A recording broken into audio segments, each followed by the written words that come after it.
Les talents sont donc chez nous, comme d'habitude, dans le Choletais. Et aujourd'hui, on reçoit quelqu'un que l'on connaît un peu déjà hors caméra, on va dire, puisque c'est un ami, enfin, dans l'équipe de Kamango. Et donc, on reçoit aujourd'hui Delvi. Salut à toi. Salut. Comment tu vas? Bah écoute, ça va très bien et toi?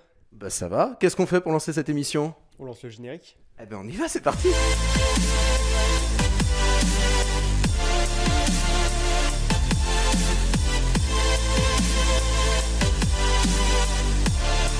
Et oui, donc on se retrouve avec Delvi. Alors oui, c'est pas le nom que tu avais avant. Il y a eu un petit changement d'identité, on va dire, ouais, de nom. Ouais, explique-nous pourquoi ce changement.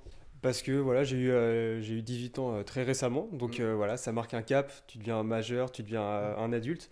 Et je voulais en fait avoir un nom qui parle un peu à tout le monde en fait. Parce que là, du coup, j'avais deux noms. Déjà, il y en a pas mal qui se perdaient. Ouais, c'était Voilà, compliqué, il y en a ouais. pas mal qui se perdaient. Et voilà, donc je voulais un nom qui me représente et qui soit facile à retenir. Et voilà. Et pourquoi Delvi, justement? Alors pourquoi Delvi? C'est tout simple, c'est tout simplement mon deuxième prénom. Et je reprends en même temps un petit peu les codes de mon ancien pseudo de rappeur en fait, Hmm. qui était Delvé. Ah Donc oui. voilà, c'est pour ça que aujourd'hui je vais décider de m'appeler Delvi. Donc c'est Delvi, et justement, on va parler de ce parcours avant de parler de cette double facette, puisque tu es notamment danseur, mais aussi rappeur, plus largement artiste. Donc d'abord, on va parler de ce parcours, justement, comment tout ça, ça s'est construit, justement. Alors j'ai commencé en fait avec la danse et ça c'est arrivé quand j'étais en cinquième. À l'époque j'étais très renfermé dans les jeux vidéo, voilà. Un geek. Voilà, c'est ça.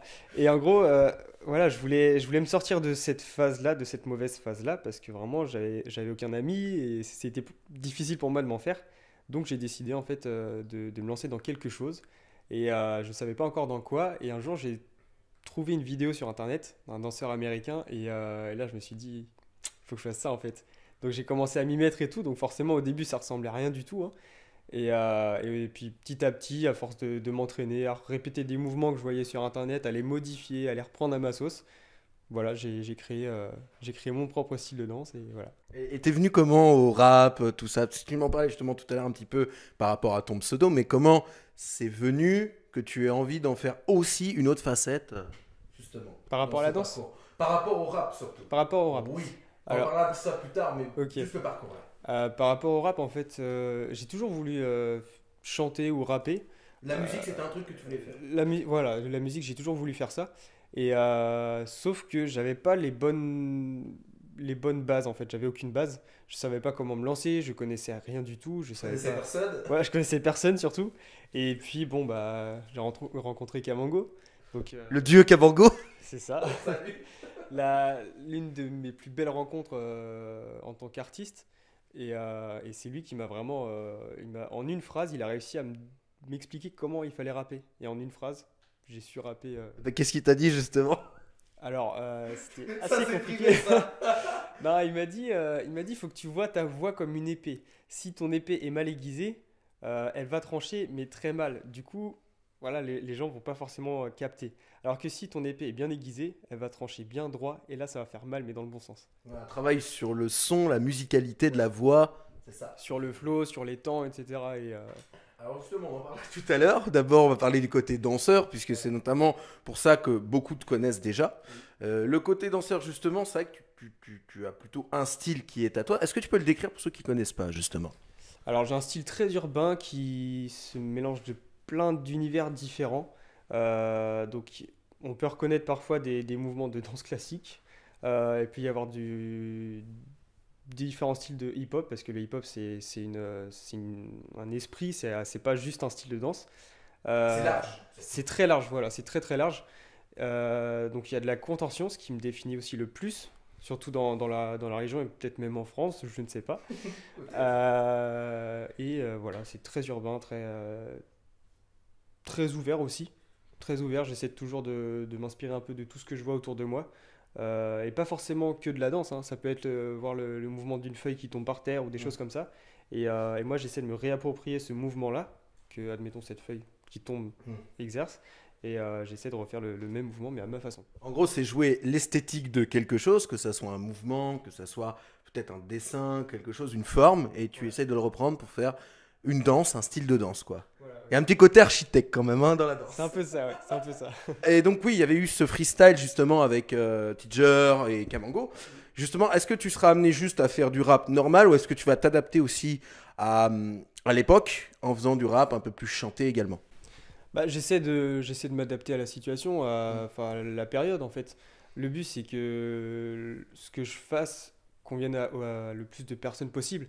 Parce que si je reste enfermé dans mon propre mon style, dans mon univers, dans ma bulle en fait, bah ça va plaire à certaines personnes, mais pas à tout le monde. Le but, c'est que ça plaise à le plus de personnes possible. Donc en gros, c'est adapter ton univers aux tendances actuelles, si je comprends bien. Voilà, c'est ça. Bon, il y a Kamango qui t'aidera quand même, hein. Oui, oui, oui. Donc ça va. Et est-ce que justement, tu es en préparation, je crois, pas d'un album, mais de quelques titres pour l'instant. Est-ce que tu peux quand même, pour ceux qui sont avec nous, en dire un peu plus? Alors, ouais, bah, je me projette en ce moment à la création de mon premier EP. Donc, j'ai déjà un nom, j'ai déjà un univers, Une direction artistique? une direction artistique. Voilà. Maintenant, il reste plus qu'à écrire et à enregistrer. Ouais. Il y a déjà des sons qui sont sortis ou vraiment rien du tout pour l'instant? Ou c'est vraiment que des maquettes et puis c'est pas encore finalisé? Il y a un premier son qui est sorti qui s'appelle Mon propre langage, que Mhm. j'avais fait justement en live Voilà. bah, avec les Chauds. Ouais. Et c'était, pour moi, c'est pas mon premier son, entre guillemets. On va dire c'est la version zéro. C'était pour voir comment les gens m'accueillaient, moi, en tant que chanteur, en tant que rappeur. Comment on accueillait mon univers, voir comment ça se passait, etc.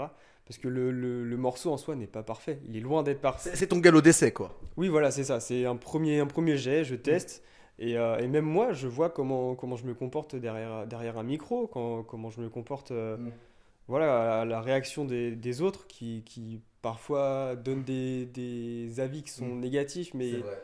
pas du tout constructifs en fait. Ouais. Et voilà, c'est pour voir comment moi je réagis, etc. Et c'est un univers qui me plaît énormément, donc je compte bien me lancer, quoi. De toute façon, quand t'as des projets qui peuvent être différents, tu vas avoir des styles différents qui plairont pas à d'autres, tout ça. Moi, je sais ce qu'il en est en ce moment, je prépare un projet, donc voilà, sans trop en dévoiler, bien sûr. Mais justement, dans cette direction artistique, est-ce que tu vas mettre justement cette autre facette de la danse, justement, en faire ta complémentarité, justement, apporter ça dans le projet aussi? Non, là je cherche vraiment à démarquer deux choses Ouais, tu veux différentes. vraiment garder l'artiste d'un côté, le Voilà, danseur c'est de ça. l'autre. Même si maintenant j'ai regroupé tous mes noms de scène ensemble pour en donner qu'un, voilà, ça sera vraiment deux univers complètement différents en fait. Mais est-ce que tu joueras pas ça dans les clips, justement, quand tu feras des clips un jour vidéo? Est-ce que tu joueras pas, justement, la danse et la musique? Est-ce que c'est pas une possibilité entre J'y ai réfléchi, Ah. j'y ai réfléchi. Et alors? On avait Euh, parlé à un moment, je crois, en plus. donc j'y ai réfléchi et peut-être qu'un jour je vais faire un morceau dans lequel je confronte en fait le côté artiste et le côté danse, Mm. et tout ça en fait dans un seul clip et un seul Mm. morceau.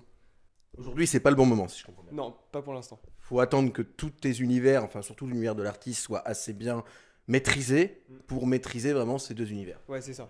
D'accord. Ah bah écoute, il y a une nouveauté, enfin, je vais arrêter de dire nouveauté parce que c'est depuis janvier quand même. On a maintenant le tableau, le fameux tableau. Alors je vais enlever ça, je vais te laisser ça. Et sur ce tableau, tu vas noter donc trois mots qui qualifient Delvi, que ça soit enfin ce qui te passe par la tête pour parler de Delvi, quoi, tout simplement. Alors Delvi, bon, tu vas nous montrer à la caméra ces trois mots, tu vas nous dire à chaque fois pourquoi ce mot. Alors, bah déjà la liberté, parce que voilà, enfin, quand je danse, quand j'écris mes textes, quand je rappe, quand je chante, dès que je fais quelque chose qui est en lien avec l'artistique, je m'exprime librement en fait. Je me sens vraiment libre de dire ce que je veux, de transmettre ce que je veux, et voilà. Tu t'assumes. C'est ça. Ensuite, donc la créativité, bah, comme je l'ai dit tout à l'heure, hein, je vois une feuille tomber, je m'inspire de son mouvement pour créer d'autres mouvements en danse. Nos limites, quoi. Nos limites, exactement. Et du coup, l'ouverture d'esprit, parce qu'en fait, je m'inspire de tout. Que ce soit les choses qui me plaisent comme les choses qui ne me plaisent pas. Une fois, par exemple, je suis tombé sur une vidéo de danse africaine. Alors, c'est pas quelque chose qui me plaît forcément, mais ça m'a inspiré pour la danse en fait. T'as déjà fasciné, quoi. Il y a un C'est truc ça, qui s'est ouais. passé. Et que ce soit vraiment des choses que je n'aime ou que je n'aime pas en fait. Je reste hyper ouvert et des fois je peux être curieux même de quelque chose que je n'aime pas en fait. Mais est-ce qu'un bon artiste, c'est pas un artiste ouvert d'esprit, justement?